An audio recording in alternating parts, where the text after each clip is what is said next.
Hi, fifth grade. I'm proud of you guys for logging on to watch this video for extra credit. I am just going to quickly review genre-based thinking job.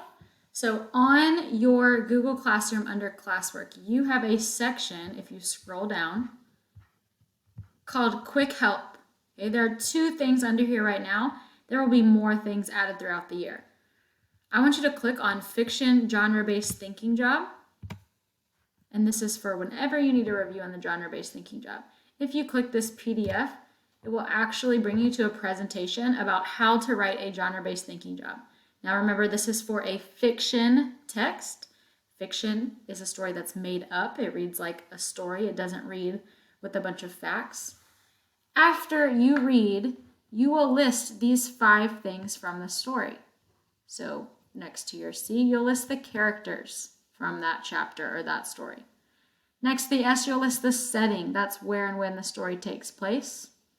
The conflict is the main problem in the story. The resolution is how that problem is solved or how it's responded to. And then the theme is the lesson learned.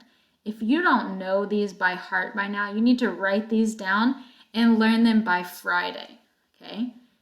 I'm going to go through these quickly because you have it as a resource where you can go through it on your Google Classroom.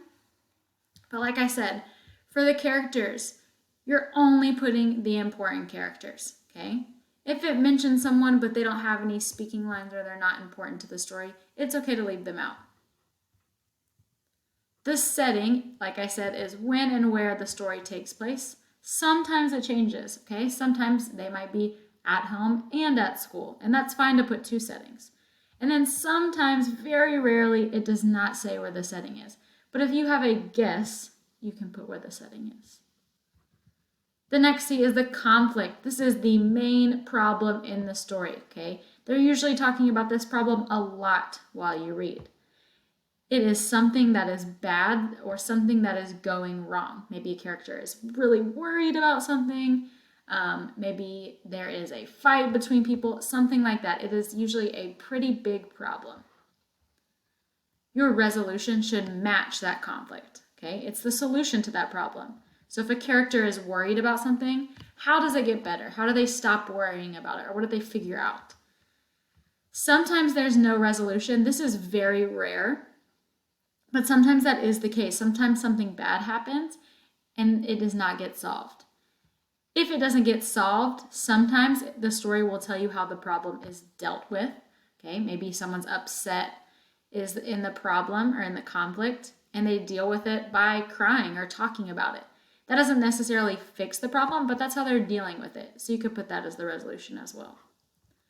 And then the last part of your genre-based thinking job for a fiction text is theme. Theme is a lesson learned in the story. In elementary school, you might have talked about the author's message or the moral of the story. All of those things are themes, okay? It should never mention a character. It should be like a piece of advice that you could give someone in real life. If there is no resolution, you're going to look at the conflict to come up with a theme. But if you have both the conflict and the resolution, those 2 parts should help you come up with a theme. When you're writing a genre-based thinking job in your book, you write it directly on the pages.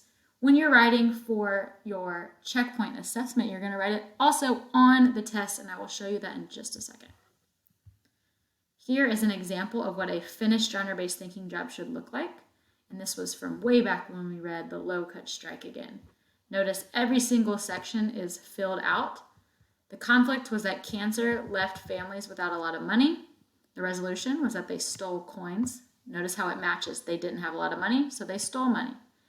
And then the theme was, if you need something, find a way.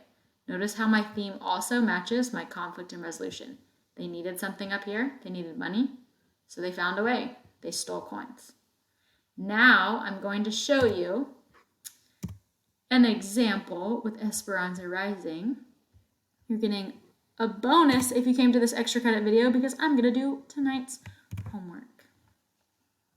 If you click on 1027 homework, you're going to fill in your name and homeroom.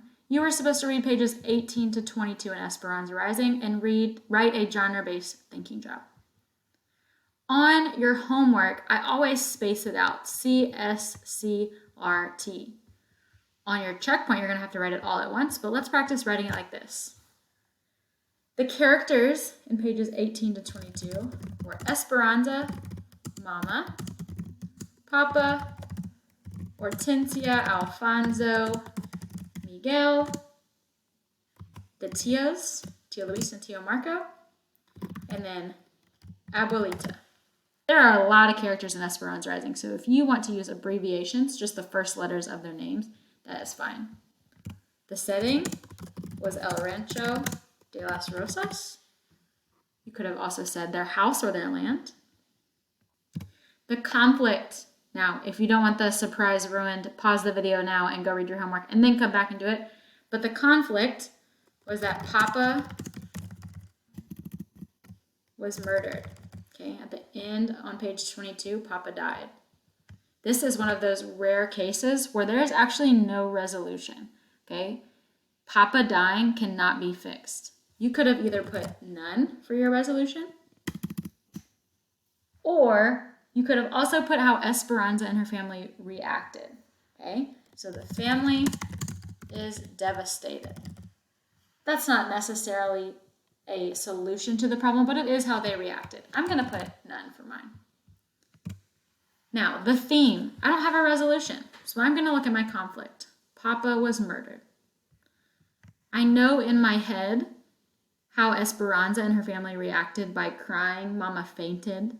Okay? So I'm going to think about what is a lesson I can learn from this chapter. I know it's going to be something about death and family because that is what happened. A family member died. The lesson learned is losing a family member is devastating. So you could put this for your theme. That's what I learned from Esperanza Rising. So now I have all 5 parts of the fiction genre-based thinking job filled out. Now, I'm going to show you on your test, your genre-based thinking job question is going to be labeled like this. Question TJ. Okay, TJ stands for thinking job. So instead of having GBTJ here, you will just see a TJ. In this box is where you will type your genre-based thinking job. So let's just type the one from Esperanza Rising so you can know what it looks like. Esperanza. I'm not going to finish typing because you guys know. After you finish typing the characters, right next to it, you could put the setting. What I like to do is press my enter button so it goes below it. The setting is El Rancho de las Rosas. Conflict. Papa was murdered. Resolution none. Theme. Losing a family member is devastating. Theme is the only one where you need a complete sentence, so capital letter, period. Now, please do not type this into your box on your checkpoint assessment because this is about Esperanza Rising. And you are reading a story called Yasmin's Turn. So on Friday, you will read this new story and come up with a new genre-based thinking job. Before I start, I actually like to go ahead and put the letters. So as I'm reading, if I figure out what one of these is, I can stop and fill it in. You don't have to do that, but that is a pro tip free from Miss Collins. Now, in order to get the extra credit, go back to this extra credit assignment on Google Classroom and fill out the Google form, and you will receive bonus points on your grade. Good luck.